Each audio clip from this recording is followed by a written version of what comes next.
میرے عزیز طلباء، اس وضاحتی تجزیے میں خوش آمدید۔ آج کی کلاس میں ہم ایک ایسی کتاب کا باقاعدہ تجزیہ کرنے والے ہیں جس نے انسانی تاریخ کا رخ موڑ دیا، یعنی قرآن۔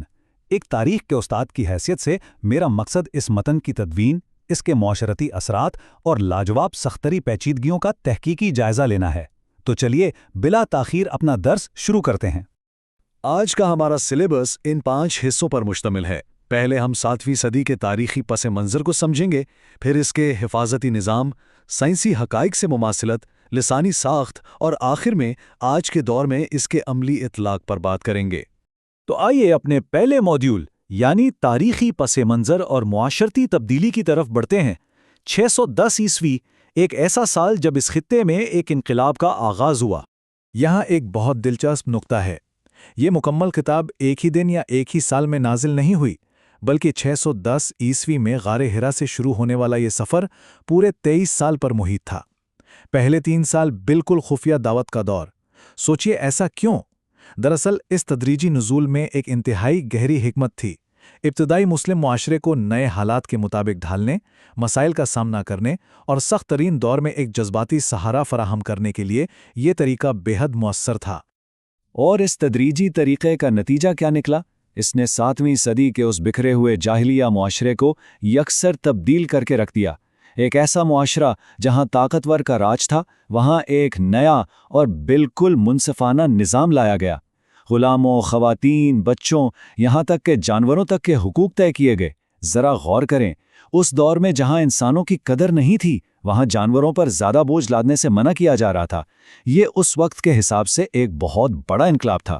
اچھا، اب ہم اپنے دوسرے موڈیول کی طرف آتے ہیں، طریقہ کار حفاظت، یعنی یہ متن ٹھیک اسی حالت میں ہم تک پہنچا کیسے؟ تاریخی حوالے دیکھیں تو پتہ چلتا ہے کہ اس کی حفاظت کے لیے ایک انتہائی باقاعدہ اور منظم نظام اپنایا گیا۔ پیغمبر اسلام کی اپنی زندگی میں ہی اس متن کو کھجور کے پتوں اور چمڑے پر لکھا بھی جاتا اور زبانی حفظ بھی کیا جاتا۔ پھر حضرت ابو بکر کے دور میں زید بن ثابت نے ان بکھرے اجزاء کو ایک مکمل صحیفے کی شکل دی، اور آگے چل کر حضرت عثمان کے دور میں اسے عثمانی مصحف کے مکمل اور معیاری نسخے میں ڈھال دیا گیا، تاکہ روز بروز پھیلتے ہوئے معاشرے میں اس متن کی اصل شکل بالکل محفوظ رہے۔ یہاں ایک حیرت انگیز تاریخی حقیقت سامنے آتی ہے۔ 1400 سال، جی ہاں، پچھلے 1400 سالوں سے حفاظ یعنی اس کتاب کو زبانی یاد کرنے والوں کی ایک ایسی لڑی موجود ہے جو آج تک نہیں ٹوٹی۔ یہ اپنے آپ میں ایک معجزہ ہے۔ انہوں نے اس قدیم متن کو ٹھیک اسی حالت میں سینہ بسینہ محفوظ رکھا ہے۔ دنیا کی تاریخ میں کوئی اور ایسی کتاب نہیں جو اس پیمانے پر لفظاً بلفظاً محفوظ کی گئی ہو۔ ایک لفظ کبھی رد و بدل نہیں ہوا۔ خیر، آئیے اب موڈیول 3 کی طرف چلتے ہیں، متن کا تجزیہ اور سائنسی مماثلات۔ یہاں ہم ان 10 مخصوص دعووں کا جائزہ لیں گے جو جدید سائنسی دریافتوں سے حیرت انگیز طور پر مطابقت رکھتے ہیں۔ اگر ہم علم فلکیات یعنی کاسمولوجی کی بات کریں تو اس متن میں ایسی تفصیلات موجود ہیں جو جدید ایسٹرو فزکس سے صدیوں پہلے بیان کی گئی تھی۔ مثلاً کائنات کا ایک نقطے سے شروع ہونا، اس کا مسلسل پھیلاؤ اور زمین کے ارد گرد ایک حفاظتی غلاف کا ذکر، اور تو اور لوہے کی پیدائش۔ آج کی سائنس مانتی ہے کہ لوہا زمین کی اپنی پیدائش نہیں بلکہ خلا سے فراہم کیا گیا ہے، اور یہ قدیم متن صدیوں پہلے یہ بات واضح طور پر بتا چکا ہے نا حیران کن؟ بالکل اسی طرح زندگی اور زمین کے علوم میں بھی ہمیں ٹھیک ٹھیک اشارے ملتے ہیں۔ سمندروں کے درمیان مخفی رکاوٹیں جو انہیں آپس میں ملنے نہیں دیتی، ہر جاندار چیز کا پانی سے وجود میں آنا، اور انسانی جانین یعنی ایمبریو کے بننے کے مراحل، یہ سب جدید تحقیق سے مکمل طور پر ہم آہنگ ہے۔ پہاڑوں کو زمین کے لیے میگھوں کی طرح بتانا اور بلندی پر جاتے ہوئے ہوا کی کمی سے سینے میں گھٹن کا ذکر، یہ تمام باتیں اپنے وقت سے صدیوں آگے کی تھیں۔ اب ہم آتے اپنے چوتھے موڈیول پر، لسانی ساخت اور ریاضیاتی توازن۔ یہاں ہم تحقیق کے ایک بالکل نئے رخ پر بات کریں گے جو آنے والے دور کے محققین نے دریافت کیا۔ ایک انتہائی دلچسپ تصور ہے جسے توافق کہا جاتا ہے۔ اسے دراصل ایک بصری اور ریاضیاتی معجزہ مانا جاتا ہے۔ آسان الفاظ میں کہوں تو یہ قرآن کے صفحات پر موجود الفاظ کی ترتیب اور ان کے توازن کا ایسا خوبصورت منظر ہے جو باضابطہ تحقیق دانوں کو حیرت میں ڈال دیتا ہے۔ یہ الفاظ صفحات پر محض بے ترتیب نہیں بکھرے ہوئے، بلکہ ان کے پیچھے ایک بہت گہرا حساب ہے۔ اعداد و شمار اس بات کے گواہ ہیں۔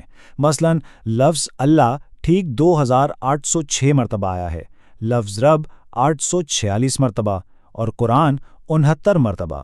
اچھا، یہاں یاد رکھنے والی بات یہ ہے کہ یہ آیات 23 سال کے طویل اور انتہائی مختلف تاریخی حالات میں نازل ہوئی تھیں۔ کوئی کمپیوٹر یا آلہ حساب موجود نہیں تھا۔ اس کے باوجود جب انہیں کتابی شکل میں اکٹھا کیا گیا تو ان الفاظ کی ریاضیاتی ترتیب اور ٹھیک ربط ایک ایسی حیرت انگیز لسانی تعمیر پیش کرتا ہے جس کا اس دور میں تصور بھی ناممکن تھا۔